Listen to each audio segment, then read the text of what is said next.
Malinews jabarala jabago amnu sogoli do awna shu ankli wani nyamma biye tarata me kalo kile mugan ani saba samba fulani mugan saba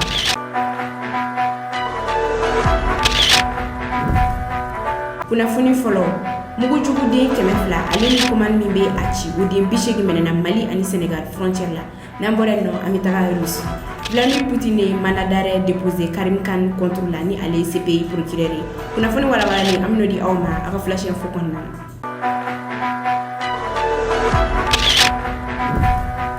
kuna fo ndamnena Gabriel Touré directeur ni Ali Abdoulaye Sanoui ali ni Gabriel Touré comptable koro no ye Fankele Traoré ni mo gaflan ko ni ubla la garda villa bi ay kuna fo ni soro ko Gabriel Touré directeur ali ni Gabriel Touré comptable koro ni mo gaflan ko ni unomnena sabla bu ye furuba na fulo de tu o kum kon konnana bi tarata me kalo kile muga ani saba femi bamako pole économique mo ko ulu ko ni traité ni mo gaflan ka ubla garda villa ni mo gaflan ko ni we wari kasabi mdum feka sekali ko no biga kay ni ugati na yasa kasiku udo wani anyo kuna fo ni soro amali news mo ano temo awla anga dona na ta flash info konnana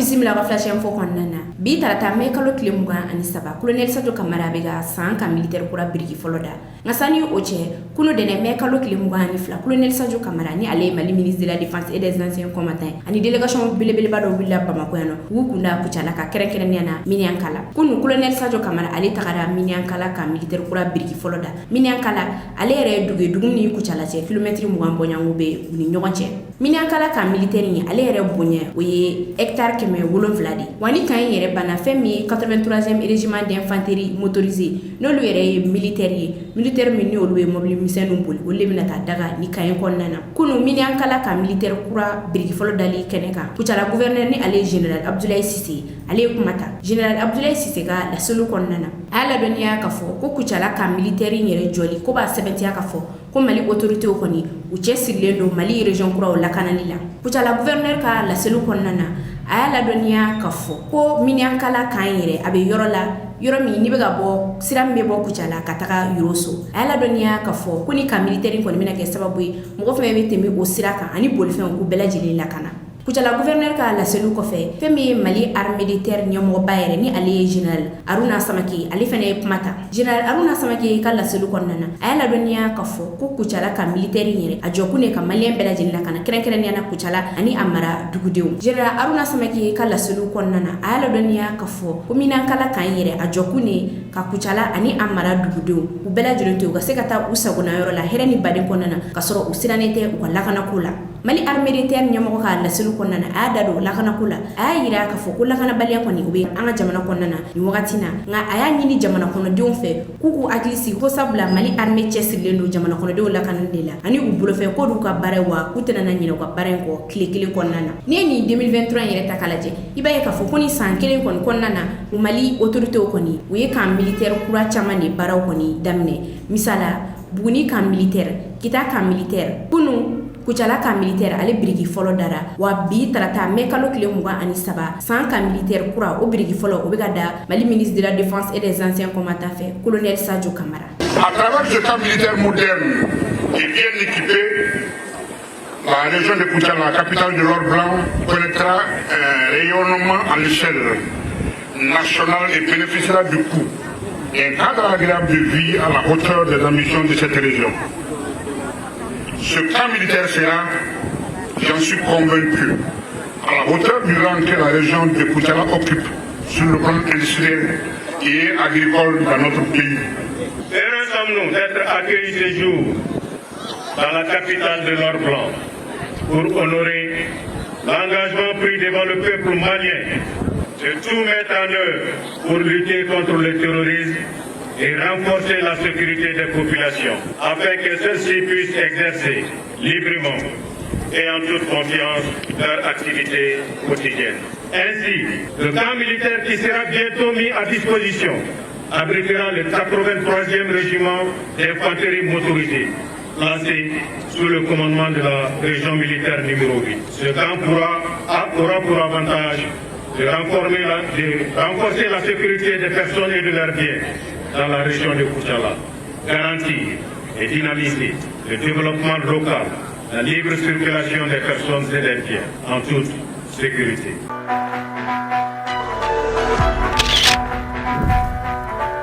filana o bɛ tali kɛ lakanako de kan mugujuguden 200 ale ni commande min bɛ a ci o den 80 o minɛna mɔgɔ 3 la Mali ale ni Senegal frontière la Kayi mara la kɛrɛnkɛrɛnnenya na Arundu ni mɔgɔ 3 ninnu yɛrɛ u tun bɛ motoden 2 de la mɔgɔ 2 u tun bɛ motoden 1 na mɔgɔ 1 tun bɛ moto 1 na ni kofɔli sira ye a kɔni yira la k'a fɔ ko ni mɔgɔ 2 nin kɔni mugujugu bɛ u bolo o senfɛ Senegal gendarme kɔni u tɛgɛ kɛ u kan wa fɔra cogo min na a kɛra ten sabula ni mɔgɔ 3 nin kelen don ka mugujugu nin kɔni kun short u ka moto wo kɔnɔna mugujugu kɔfɛlen yɛrɛ ale ye dynamite de dynamite ale kɔni ye mugujugu min bɛ se ka tiɲɛni kɛ nka sanu bɔyɔrɔ la kɔni mugujugu ale bɛ don dugu jukɔrɔ yaasa a ka dugukolo yuguyugu sanu o ka se ka sɔrɔ cogoya min na kunnafoni kɔni senfɛ a yirala k'a fɔ ko ni mɔgɔ 3 ninnu kɔni ko maliyɛnw de don nka a yelen k'a fɔ ko sanu bɔyɔrɔ mɔgɔw kɔni don a nana ye k'a fɔ ko a bɛ se ka kɛ ni mɔgɔ 3 ninnu kɔni mugujugu min yera u bolo sanu bɔ mina de kɔni don lakana bunako kɔnɔna na n'a bɔra Kayi an bɛ taga Tombouctou Mali armée ka kunnafonidiso min bɛ yen n'o bɛ wele ko DIRPA sibiri don olu kɛlen don ka kunnafoni kɛnɛ dɔ sigi Tombouctou o senfɛ Mali sɔrɔdasiw ka kumalasɛrɛ colonel Sulemani Danbele ale ye fɛsɛfɛsɛli kɛ Tombouctou lakanako kan ale ka kumaw kɔfɛ fɛn min ye Tombouctou kɛlɛbolo ɲɛmɔgɔ ye ni ale yɛrɛ colonel Mamadou Kone ale ye kuma ta colonel Mamadou Kone ka laseli kɔnɔna na a y'a ladɔnniya k'a fɔ k'ale de ye zone numéro 3 kɛlɛbolo ɲɛmɔgɔ ye n'o bɛ daminɛ Tombouctou mara la ka taa se fo Tawedeni mara la wa a y'a yira k'a fɔ ko o kɛlɛbolo de ka bon ni kɛlɛbolo bɛɛ lajɛlen ko sabula n'i ye Mali territoire ta k'a lajɛ 100 sara la o kɛlɛbolo o ye 40 de ye colonel Mamadou Kone ka laseli kɔnɔna na a y'a ladɔnniya k'a fɔ ko ni wagati in kɔnɔna Mali armée ale ye motoden 200 de minɛ Tombouctou yen nɔ wa fɛn min ye sanubɔ mansin ye u y'o caman de minɛ o minɛna société min yɛrɛ la papier yɛrɛ tun tɛ o société in bolo colonel Mamadou Kone ale y'a ladɔnniya k'a fɔ ko jamana bɛ kɛlɛ kɔnɔna na ko ka taa kɛ ko sanubɔ société bɛ mɔgɔ bolo papier tɛ min na mɔgɔ t'u bɔ yɔrɔ dɔn a wari bɛ ka taa don fɛn min na mɔgɔ t'a dɔn a bɛ ka taa don marifa de la ka di banbagaciw ma wa mɔgɔ t'o dɔn k'o la kɔni Mali armée kɔni a ye u ka baarakɛminɛnw kɔni bɛɛ lajɛlen minɛ o la DIRPA ka nin kunnafoni di kɛnɛ in yɛrɛ senfɛ kuma kɛra fɛn min yɛrɛ ka kɛrɛnkɛrɛnnenya na o de ye Menaka mara ale ni Tombouctou mara dugudenw olu kɔni bɛ se ka Mali armée dɛmɛ cogo min na kunnafoni di yɛrɛ la kɛrɛnkɛrɛnnenya na ɲɔgɔn ye ale kun sigilen don o de kan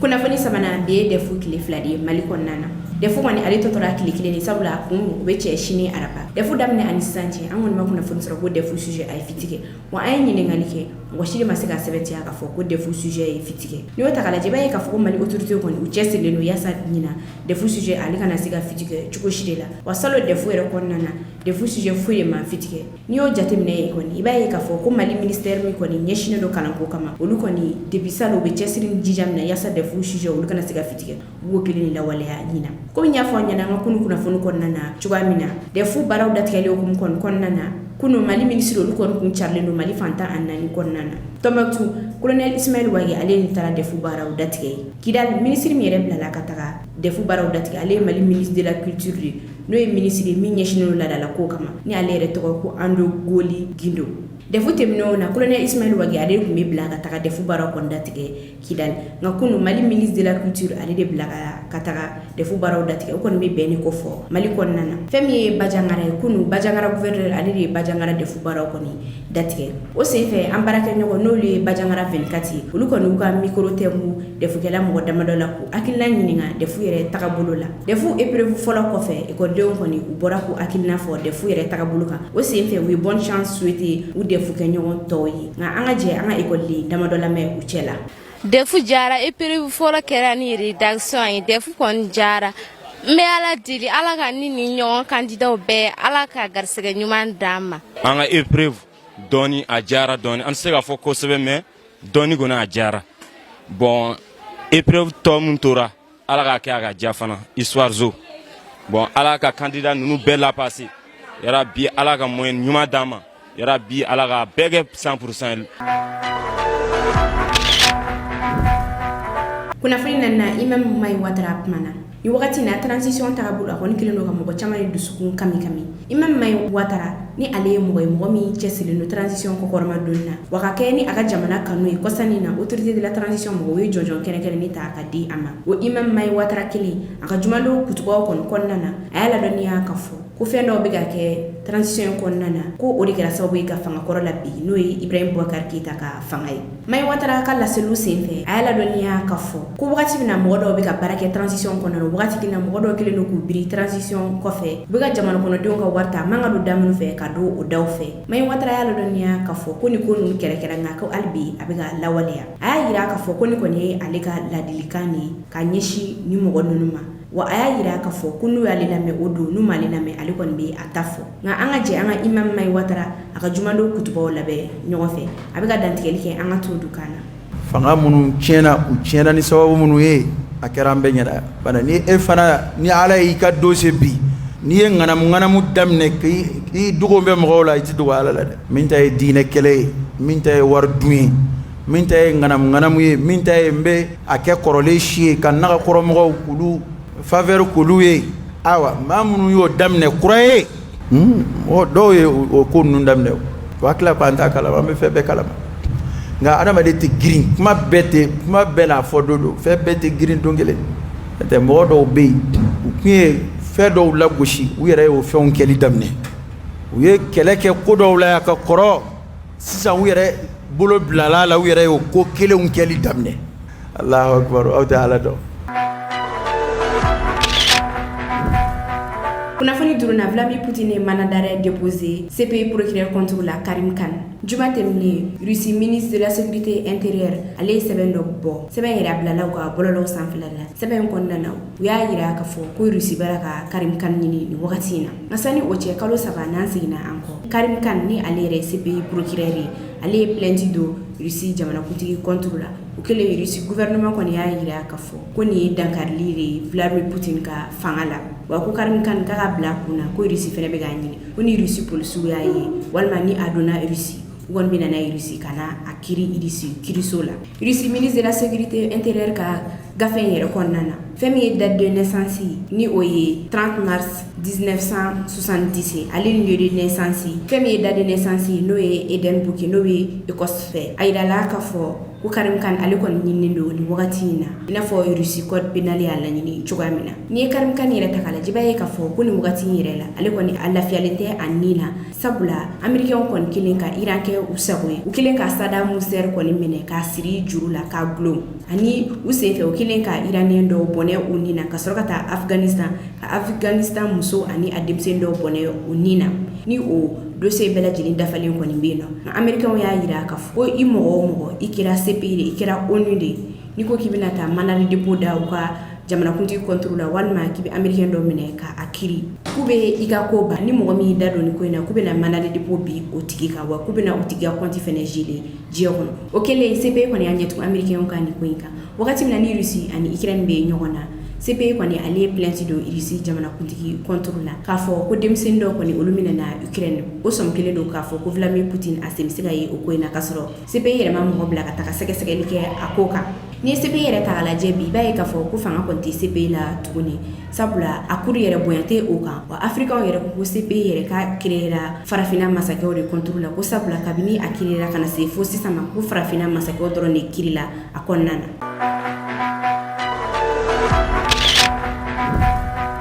An ka bi kunnafoni kuncɛ dolanci de kan u bɛ taa n'an ye Kayi mara la Kemene Tombo commune kɔnɔna na fɛn min ye dolanci belebeleba dɔ ye ale kɔni bolo dalen don Dinbaga Impact PDG fɛ ni ale yɛrɛ tɔgɔ ko Mamadu Dinbaga ni dolanci in kɔni ale bolo dalen don donna nataw de la wa o bɛna kɛ dolanci in yɛrɛ tako filanan de ye ni dugu kɔfɔla in na ni dolanci in yɛrɛ la fɛn min ye équipe ta ye olu de bɛna sen ye tirage au sort la wa fɛn min ye jɔyɔrɔ ko yɛrɛ o bɛ ni dolanci in kɔnɔna ni mɔgɔ min ye première place sɔrɔ fɛn min ye sefa wari 50 o bɛ ta ka di i ma mɔgɔ mana deuxième place sɔrɔ 30 o bɛ di o ma mɔgɔ mana troisième place sɔrɔ fɛn min ye sefa wari 10 o bɛ ta ka di i ma n'i ye Kemene Tombo yɛrɛ ta ka lajɛ i b'a ye k'a fɔ ko a bɛ Kayi région fɛ nka a bɛ commune min yɛrɛ la o bɛ tali kɛ Mauritanie kan o la équipe ta min kɔni bɛna tirage au sort kɛ o équipe in cɛ la fɛn min ye Mauritanie équipe dɔ ye a bɛ o la tubabuw kɔni y'an fara nka ni mɔgɔ min kɔni o y'a kanu sabula ka ko bɛɛ ye kelen k'u tɛna na se ka bɔ ɲɔgɔn na cogo si la o la kɔni ni tirage au sort équipe ta in na fɛn min ye Mauritanie équipe dɔ ye a b'a la dolanci in yɛrɛ ale tirage au sort o bɛna na kɛ juin kalo tile 25 nata de équipe ta min yɛrɛ sen bɛna ye ni tirage au sort in na olu ye Dialane Ambi Dedi Post Daga Senu Gakura Gajaga Gakura Gidi Maka Gouwele, Gabou Mauritanie, Sensikura, Tubabu Kane, ale ni Wali Kane. Comme y'a fɔ ɲɛna cogoya min na ni dolanci in kɔni ale bololalen do mɔgɔ min fɛ ale de ye Mamadou Dibaga ye. Ni ne kun ye aw ka bi flashen foyi ka da aw kulo kan aw ni ce aw ka lamɛnni ko ɲuman na an foli bɛ an lajɛbaga bɛɛ lajɛlen kɛrɛnkɛrɛnnenya na minnu bɛ k'an lajɛ ka bɔ Kucala la aw k'an bɛn wagati wɛrɛ. Qu'est-ce que le Niger? Rappelons que le Niger donne une projection dans la zone des 3 frontières. C'est-à-dire que lorsque vous contrôlez le Niger, vous êtes capable de vous projeter militairement dans la zone des 3 frontières et donc dans la bande sahélo-sahélienne. Et quand je parle de la zone des 3 frontières, je parle du Mali et du Burkina Faso. Et quand on cite ces deux pays-là, on comprend très bien que ce sont des pays aujourd'hui qui ont fait de la lutte contre le terrorisme un véritable cheval de Troie, parce qu'on voit très bien comment ça marche de ce côté-là. D'ailleurs, ils ont mis à nu toutes les manœuvres occidentales qui visaient à entretenir le terrorisme dans les États. Alors le surarmement du Niger justement permet à ces armées occidentales, premièrement, d'avoir une large projection tant dans la région du Sahel que dans la région de l'Afrique centrale. Pourquoi? Parce qu'on connaît très bien aujourd'hui les immenses richesses qui sont logées dans le Sahel. C'est justement les raisons pour lesquelles également la plupart de ces bases militaires sont présentes au Niger. Donc à partir du Niger, on peut faire une projection au Sahel, au Mali, au Burkina Faso. Et également à partir du Niger, on peut faire une projection en Afrique centrale, puisque le Niger est frontalier avec quoi? Avec le Cameroun, avec le Tchad. La preuve, le Niger aux côtés du Cameroun, du Tchad et du Nigeria sont dans la FMM, la force multinationale mixte, placée sous le commandement de la CBLT, la Commission du bassin du lac Tchad, pour lutter contre Boko Haram. Donc le Niger aujourd'hui a une position stratégique parce qu'elle permet une projection dans non seulement le Sahel et dans la région ouest-africaine, mais également en Afrique centrale, au Cameroun et dans d'autres pays. Et quand vous mettez ensemble ces deux régions-là, vous comprenez très vite ce qui est visé. Qu'est-ce qui est donc visé? Ce qui est visé dans la bande sahélo-sahélienne, c'est l'or, le manganèse, le cuivre, la bauxite et tout ça. Et ce qui est visé en Afrique centrale, c'est quoi? C'est la région du golfe de Guinée et donc la deuxième réserve pétrolifère à l'échelle internationale. Voilà l'intérêt stratégique de ce surarmement du Niger. Mais cet intérêt également du surarmement du Niger revêt un autre aspect. C'est qu'aujourd'hui, les faits sont là. C'est que ce sont les puissances occidentales qui financent, qui parrainent et qui entretiennent le terrorisme en Afrique. Les autorités maliennes l'ont démontré. Ce n'est plus un débat. D'ailleurs, ils ont voulu amener ce débat au niveau du Conseil de sécurité des Nations Unies. On ne veut pas les laisser parler. Ça fait en sorte quoi? Ça fait en sorte qu'en surarmant le Niger, comme c'est en train de se faire, qu'est-ce qui est en train de se faire là? En le faisant, on permet justement à la plupart de ces organisations terroristes qui sont en train de fuir le Mali, parce que rappelons que vous avez des terroristes qui fuient le Mali, vous avez des terroristes qui fuient le Burkina Faso, où est-ce qu'ils vont aller se réfugier? Aujourd'hui, la plupart de ces terroristes ont trouvé refuge où? Ils ont trouvé refuge au Niger. Et donc, quand on sait très bien que ces armées occidentales-là vont leur donner le renseignement nécessaire, vont leur donner la logistique nécessaire, vont leur donner les moyens financiers nécessaires, vont leur donner les armements nécessaires pour continuer à provoquer et attaquer les autres pays, savoir le Mali, le Burkina Faso et les autres pays de la bande ouest africaine, cela va continuer justement à faire du terrorisme un motif de la présence de ces forces étrangères sur le sol africain. Donc l'intérêt de surarmer le Niger va permettre à ce que on n'arrive pas, ou alors les armées de ces pays-là n'arrivent pas véritablement à en découdre avec les organisations terroristes sans lesquelles les forces étrangères ne peuvent pas justifier leur présence sur le sol africain. Et donc, il faut qu'elles soient là. Elles doivent servir de base arrière et de base de repli pour ces organisations terroristes. Elles doivent les armer, les financer, elles doivent les entretenir et elles doivent leur donner le renseignement nécessaire de nature à continuer d'exister pour qu'à chaque fois que l'Afrique va appeler à ce que ces bases militaires quittent le sol africain, on va les brandir la menace terroriste, comme quoi nous sommes incapables de faire face à cette menace-là. La preuve se retrouve dans un think tank du Niger qui a été conduite par un docteur qui s'appelle le docteur Benzé, qui démontre à suffit que le partenariat stratégique qui lie le Niger avec un ensemble de puissances étrangères dans lesquelles il est clairement spécifié le partage du renseignement ne se fait pas. Les officiers nigériens même se plaignent et demandaient et appelaient même au départ de ces forces étrangères sur le sol. Je parle des vrais officiers, pas ce marabout qui nous a été servi récemment à Mondovision, ce général de brigade qui s'est mis à fustiger le Mali et le Burkina Faso, comme quoi il encensait les puissances étrangères. Donc, pas ce genre d'idiot qu'on nous présente à l'échelle internationale, mais les vrais officiers nigériens dans le rapport de ce think tank conduit par le docteur Béhanzin, disent que lorsqu'ils sont en mission d'opération sur le terrain, ils ont comme l'impression que l'ennemi parfois les attend. L'ennemi maîtrise leur position, mais que l'ennemi a l'information qu'eux ils n'ont pas. Et pourtant, au Niger, vous avez 4 bases de l'armée française, vous avez 5 bases de l'armée américaine qui ont des drones, qui en permanence quadrillent l'espace aérien de la bande sahélo-sahélienne, mais qui n'ont jamais vu les terroristes attaquer. Donc, en surarmant le Niger, ils permettent au Niger d'être un point de repli stratégique pour non seulement avoir une projection en Afrique de l'Ouest comme en Afrique centrale, mais justement de permettre au Niger d'être une base de repli, une base arrière pour les organisations terroristes qui fuient le Mali, qui fuient le Burkina Faso, qui vont se réfugier là-bas et qui vont continuer à mener des opérations contre ces pays-là, qui vont justement, dans le discours occidental, justifier leur présence, justifier la présence de leur base militaire sur le sol africain. Voilà l'intérêt stratégique que représente le Niger aujourd'hui dans ce qu'on peut dire, ce complot international qui met en avant le terrorisme en Afrique.